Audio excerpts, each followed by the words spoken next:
Yeah, it's another one of those type of videos. I've made these a few times. Couple in the Astros postseason runs, couple this postseason.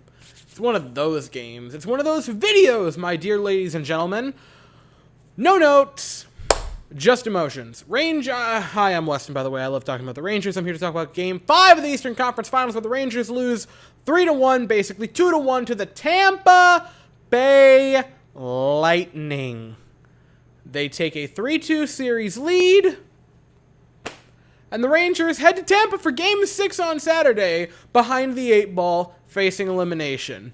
I'd like to take this moment to remind everyone how otherworldly Andrei Vasilevsky is in series clinching games like this. 7-0, I believe, with like 6 shutouts, 1 goal against. Otherworldly games like this. All right. We're here again. We were here after Game 4 against the Penguins. We were here after Game 5 against the Hurricane. And now you find yourself in the same exact predicament again. And you play a game tonight that was just Game 3. That's 4, this is 3. With a different paint job. Right? You suffer from this disease that you have had quite a lot this season. Quite a lot this postseason. I'm going to call it runner-up syndrome, where you don't play terribly. You're not awful, but you are sure as God made apples green, the second best team on the ice. We weren't awful, but we weren't the best.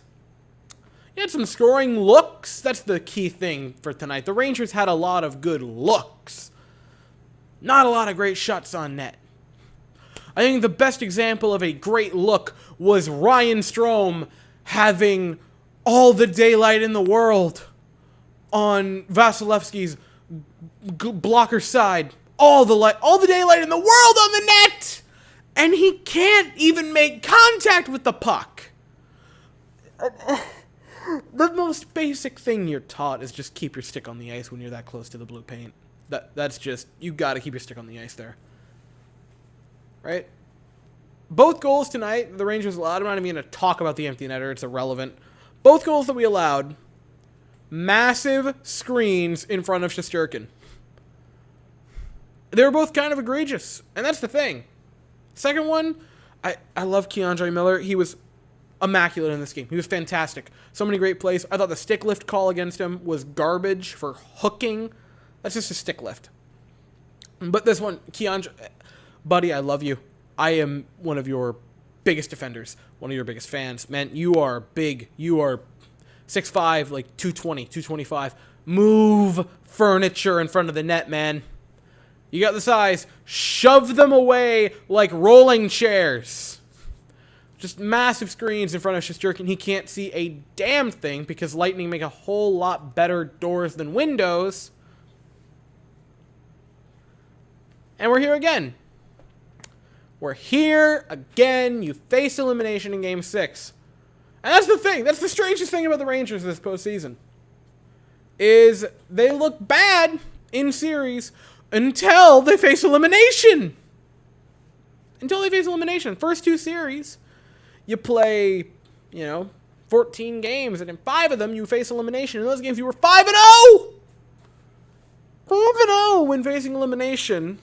Opposed to 3 wins when not facing elimination.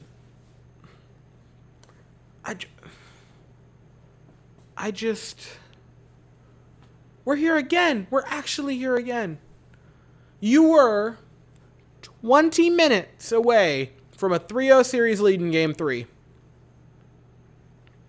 You had a 2-0 series lead. You had a 2-0 lead in that game, but it was only a 1-goal lead going into the third. But you still had a lead.